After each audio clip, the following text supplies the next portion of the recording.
Welcome to Stoked with Meagan McPhail, the podcast that helps you get super effing jazzed about your work, life, and bank account. I'm your host, Meagan McPhail, a former burnt-out emergency veterinarian that quit my hard-earned career to become a seven-figure business coach, entrepreneur, and elopement photographer. Now I'm living a life I absolutely love, full of travel, adventure, and financial abundance, and I am hell-bent on inspiring others to do the same. Are you ready to say goodbye to the 9-to-5 grind and start going after some big, bold dreams? Then let's dive into this week's episode.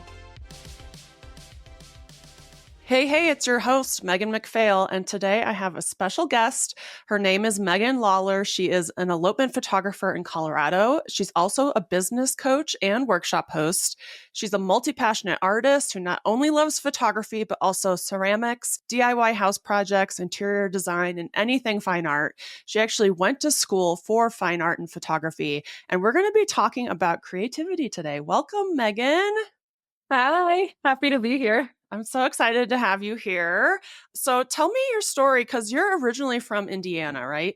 Yeah, so I originally am from Indianapolis, and I spent basically my whole life there. And when I got married in 2019, my husband and I, when we started dating, we're always like, we're going to move to Colorado, and it's going to be the best. And it was kind of just a matter of time until that happened. So in 2020, we finally were able to make it out here. We now live in Colorado Springs, and it's just been the best. It's beautiful here. It's sunny. The weather is amazing, and we love it. I love that. Yay. And I feel like your business really took off when you went to Colorado too. Yeah, so when I was back in Indy, I was shooting big weddings, and they were really fun, but I have always been passionate about the outdoors and exploring, and I was just so excited when we had the opportunity to come here. My husband at the time didn't have a job, so he was job searching when we moved out here, and I was rebuilding my business out here. So I went from shooting big weddings in Indy to totally rebranding, shifting everything to elopement specific, and that's when my business really took off, and it has been amazing ever since. I have loved seeing your growth. Meagan is one of my old one-on-one coaching clients when I used to do one-on-one coaching, and seeing her blow up in Colorado has been so cool. You've also traveled all over the place. You really take advantage of the whole freedom that being an entrepreneur gives you, which is so cool. Where did you go in 2023? I feel like you went everywhere. I also feel like I went everywhere. At the beginning of this year, I went to Mexico with you, which was awesome. Yeah, that was so much fun. It was literally the best. First time to Mexico. And also, I just feel like I needed a relaxing vacation at that point. So it was great. And then in the spring, my family and I went to the UK. So we did England and Scotland. And then my brother was studying abroad. So him and I just traveled around for a little bit after that trip. And we went to Croatia, Bosnia, and Montenegro. And then in September, my husband and I went to Italy and Switzerland. And then throughout the year, obviously, lots of travel across the US. So it's definitely been an exciting year for That's sure. so cool. I love all that. I mean, you've went to so many cool places. I think that's so awesome. I know a lot of the listeners of this podcast really want that kind of time and location freedom. So you're a good representative of that it's totally possible. And one of the things, and the reason why I wanted you on this podcast is because I love your photography. It's truly art. It's just stunning and beautiful, and you really do tell stories. So let's get into how do you channel your creativity? How do you continue being a creative person? That's so important for entrepreneurs or anybody really to channel their creativity. So how do you do that? Yeah, I feel like that's such a good question, because I think a lot of people, might not necessarily think of themselves as a creative person.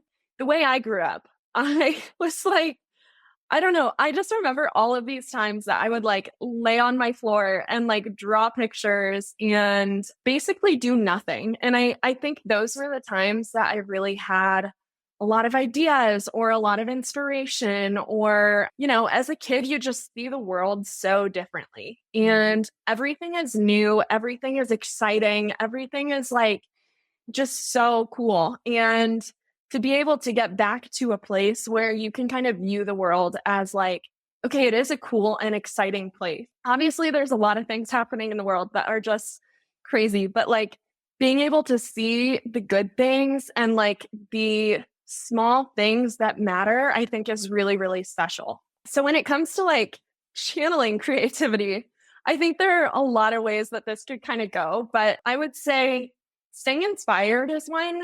Like I said, when I was a kid, everything was new and exciting. And I kind of try to channel more of that energy. So, like, when I was in college, like, we lived in this apartment.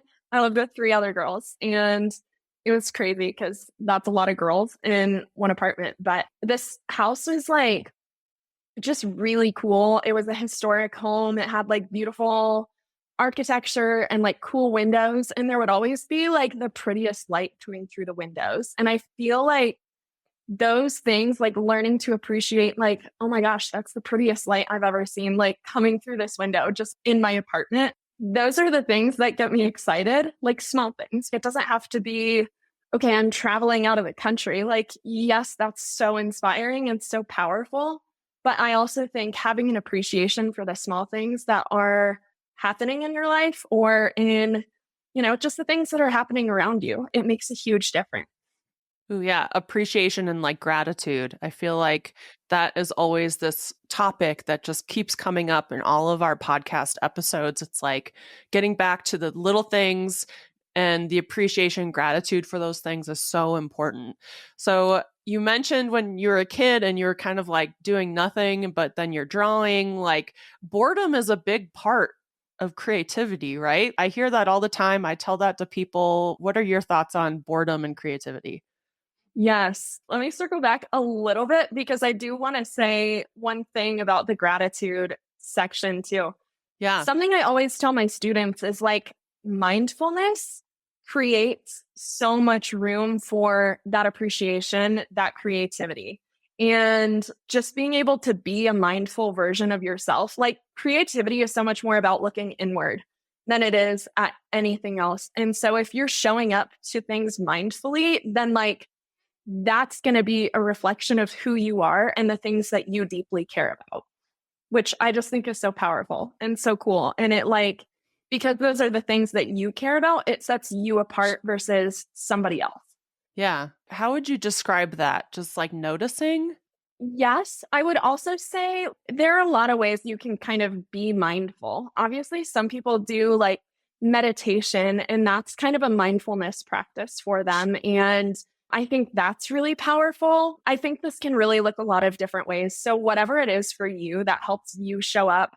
For me, I don't necessarily meditate, but I do think like the times I let myself just appreciate the things around me, or the times that I have like deep conversations with friends or little walks outside where I'm just unplugged and away from the world, like that lets me be mindful. Yeah. I agree with the walking or like hiking. I swear I always come up with like these light bulb moments when I'm like hiking and walking and stuff. Cause I am just very much just turned into my own self and just like thinking about life and stuff. So yeah, super I cool. love that so much. Or like, I think there's like a Reddit that's like shower thoughts or something, Hmm. or people get notebooks that you can like write stuff in the shower.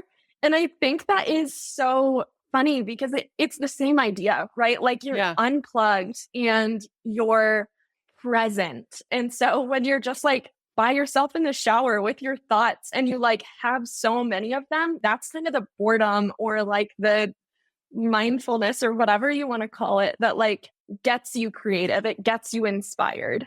That's so true. And it's not just that you're unplugged. In a shower, you're focused on yourself, like Yes. completely.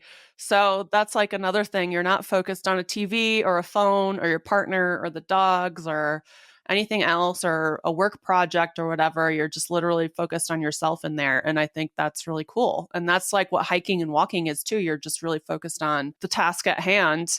And that's when your brain gets to kind of like wander into these little places Yes. where you can be creative. That's super cool. We should have times almost scheduled if you have to, where you like allow boredom back into your life. like I think as far as creativity goes. Can you comment on that? Yeah, 100%. Like I've kind of been saying with the whole mindfulness or like shower thoughts or whatever, I think boredom and just giving your space, it's almost like giving your mind space to breathe, right? Mhm. Like when you're scrolling on Instagram or TikTok, you're just inundated with all of these things and advertisements, and there's always something new. And it's like you get that little like dopamine hit each time you scroll down, and stepping away from that into a place where like, historically people haven't had access to all this technology. And I am kind of curious, like, what that would be like to be so unplugged that you're just like, with yourself and with the people around you all the time, because that was the only choice that you had.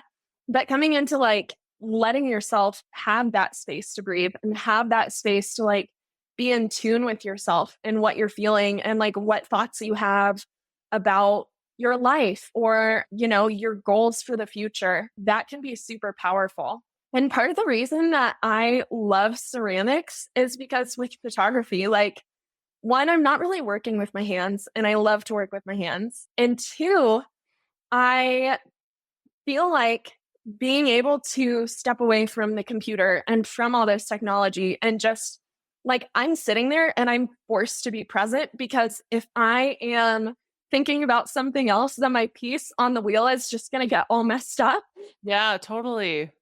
And so it's kind of an interesting connection that I found between photography and ceramics, where with photography, I want to show up present and I want to see my clients' days the way that they want them to be. And I don't want to influence that in a way that like they weren't wanting, or just influencing it in a way that feels inauthentic.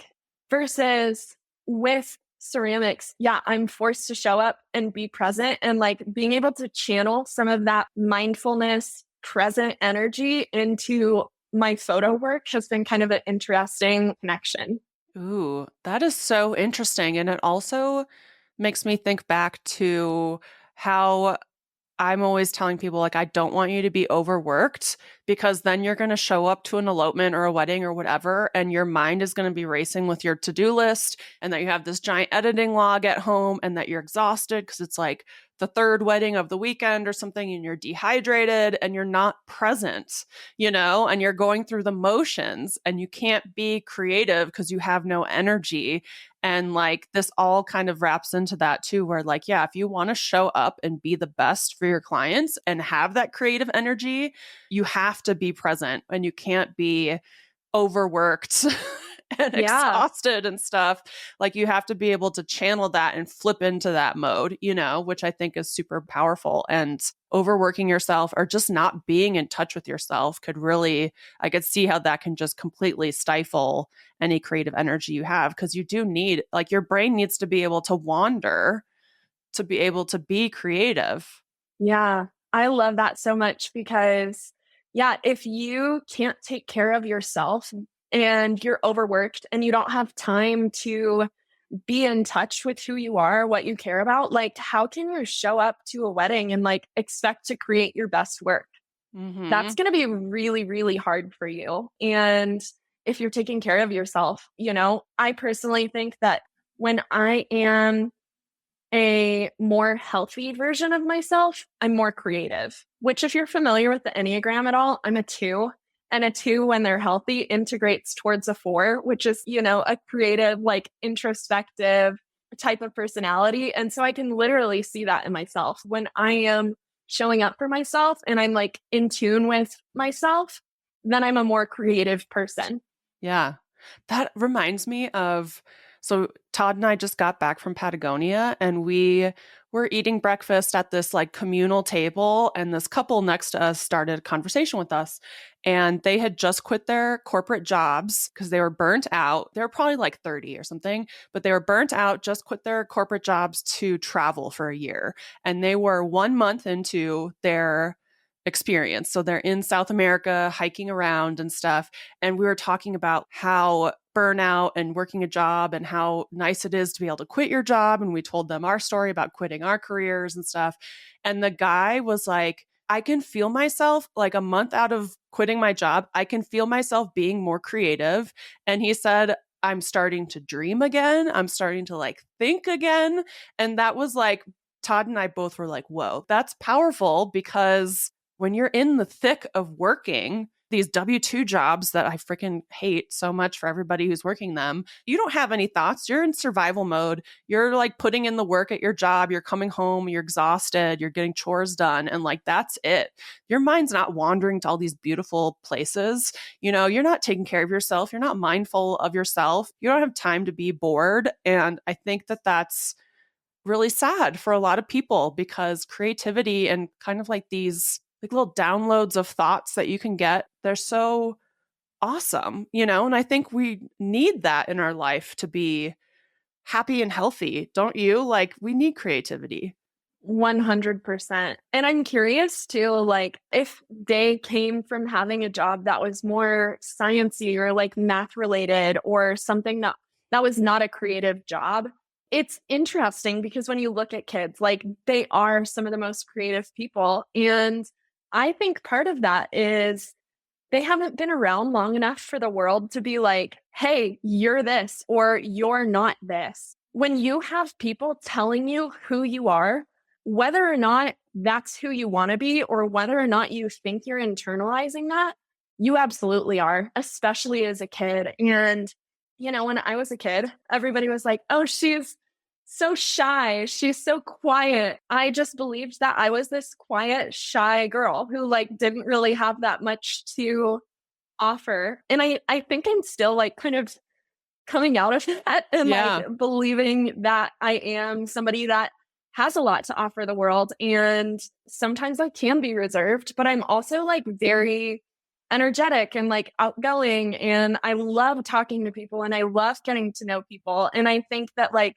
all of those words that were spoken over me just did not encompass who I was. But because I heard it so often, it just was like internalized. Yeah. I mean, I had the same kind of experience. You know, I was always good at math and science, but I always also drew and painted and I loved art so much. And that kind of just was pushed aside so that I could pursue veterinary medicine because I also loved animals. And then my whole existence was just about being a doctor. And then now it's like I get to do so many creative things now, even just like doing the fake flowers I did for my wedding reception party, which you were at, was so fun for me.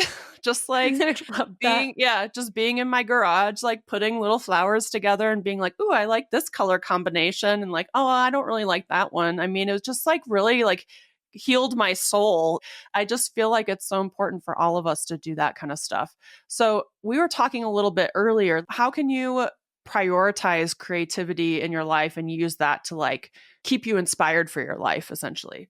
That's a really good question. And I think that this is super individual because everybody's creative practice looks different. But for me, I like to get inspired in a lot of different ways. So, obviously, showing up and being present, like I was saying, having deep conversations with my friends and like getting to know people and being able to have time to invest into like something like ceramics, or I've been playing around with web design because that's kind of fun for me. And just having space to be multi passionate, I think really helps me stay inspired because I get overwhelmed or I get bored of doing the same thing all the time. And so being able to find inspiration in things outside of my job, outside of photography, when it comes to like ceramics or reading books. I'm a big reader. And I think like a lot of that has really added to my creativity because I'm able to read these stories and just like appreciate them and get inspired by like the things that are happening in the books. So I really try to find inspiration in a lot of different places. I also like looking through books about art or like interior design or design in general, or like I have these, what do you call them? Like vintage national park books. Oh, I And love that. I, they're so cool to look through because there's all of these photographs of the national parks from like the 70s. And they're just like, so simple and beautiful, and the colors, because it's all vintage, it's like just the prettiest colors, and that is Yeah. so inspiring. I love that. And I think this could be helpful for a lot of people because I notice a lot of photographers, especially because that's primarily who I follow on Instagram. They follow a lot of trends when it comes to photography and art and stuff like that. So, for one, I think looking outside of our industry for inspiration is so helpful. Like a vintage national park book, like who would have thought, right? But like even going to museums and stuff, I get so inspired just by looking at paintings. I feel like that's my main inspiration. I really try to just put my blinders on and not pay attention to like what other people are doing, which I think is important because yeah, I feel like if you aren't kind of nurturing your own creativity and looking inside of yourself for that inspiration too, like you might just jump on trends and start photographing like other people or start doing your art or whatever like other people instead of kind of carving your own lane and doing things yourself. What advice would you give to photographers who are kind of doing that? Or anybody Yeah, really who is like, I want to do this thing, so I'm going to do it like somebody else because they found success. I want to find success. But really, you need to be unique and you are unique just by default, but you have to nurture that. So what advice would you give? I love that so much. And I think that's so true. You're not going to stand out by copying what somebody else is doing, even if they're, maybe the only ones doing it. One of the things I make my students do in our lesson about creativity, I'll go through and literally pull paintings or like photographs from street photographers like Vivian Meyer, which, if you're not familiar with her work, look it up. It is beautiful and amazing. And she has a really interesting story too. But I'll get a couple of these pieces of artwork and I'll put them in a slideshow. And I'm like, hey, what do you see in this? And, art is so subjective that what somebody sees in it might be completely different than what somebody else sees in it. And I think that's so cool because you're kind of putting your own experience, your own take on it just from like who you are. So, yeah, I'll make them go through and like tell me what they see, what it means, like why, it makes them feel a certain way or something like that. And so, if you're trying to find your own inspiration or your own creativity or like get excited about something that makes you happy or interested or just feel something in general, this is a really good way to do it. With fine art, the way that you kind of approach it typically, and this is a lot of what my college program was like, Mm-hmm. we basically had to start with a concept. So they were really big on concept. So you had to approach it with an idea. And then from there, you had to basically plan out what you were going to do and why it worked with that concept. And then we had critiques where people would say, okay, I see this. I don't see this. I, really like this about it. I really hate this.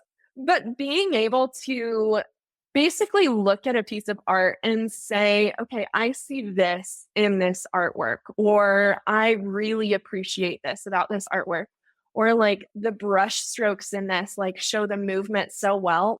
Being able to see what you see in that work can be a really powerful way to kind of approach your own work and say, okay, if I really like this about this historic painting, how can I take that and like apply it to my work in wedding photography? Yeah, that's so interesting. I feel like looking outside the industry is so key to really discovering out what you like in art and how to incorporate that into a different medium. That's super cool.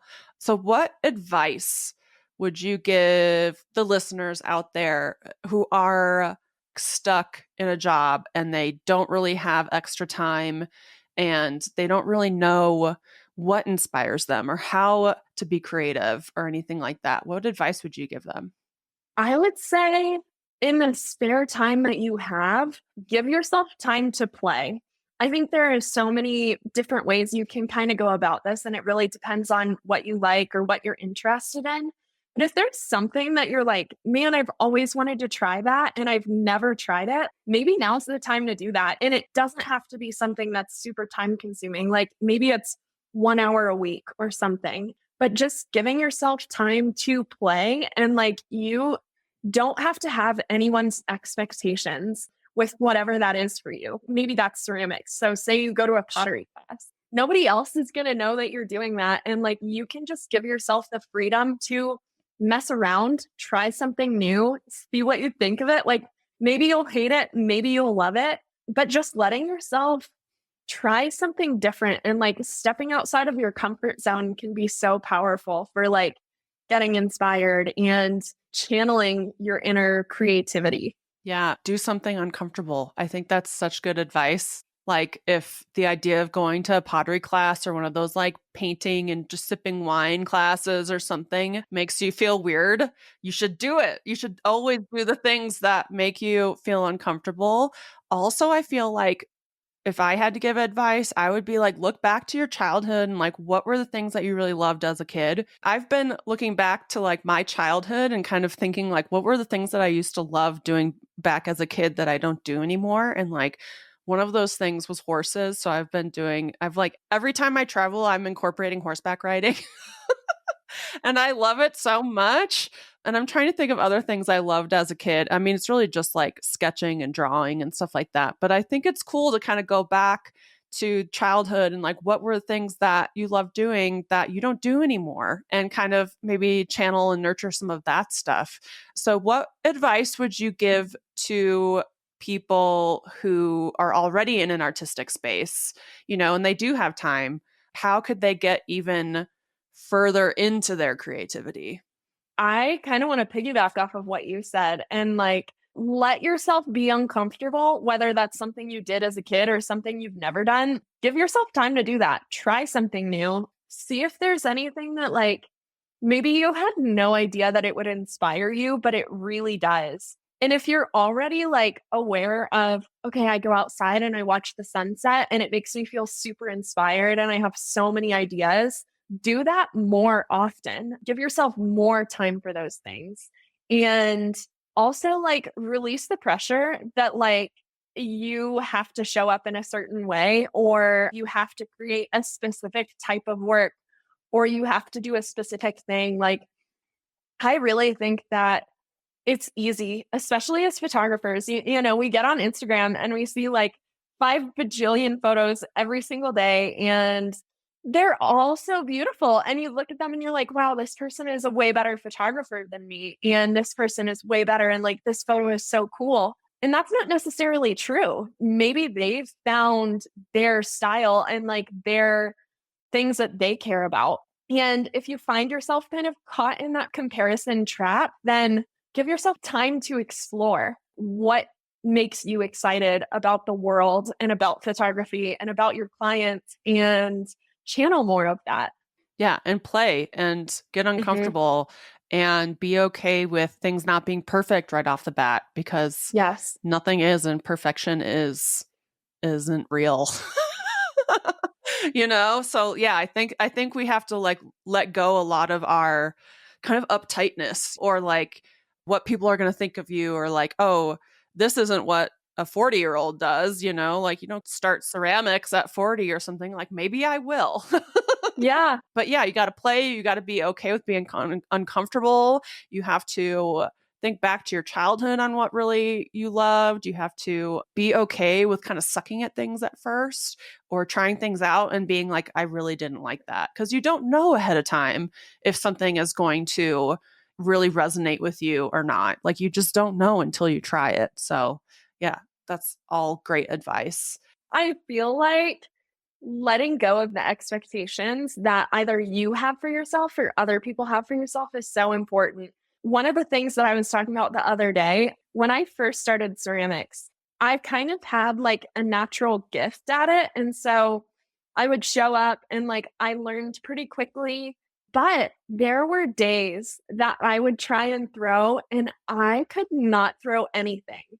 And those were the days that I was like, okay, I just have to step away from this because it's not working. It's making me frustrated. I'm like annoyed.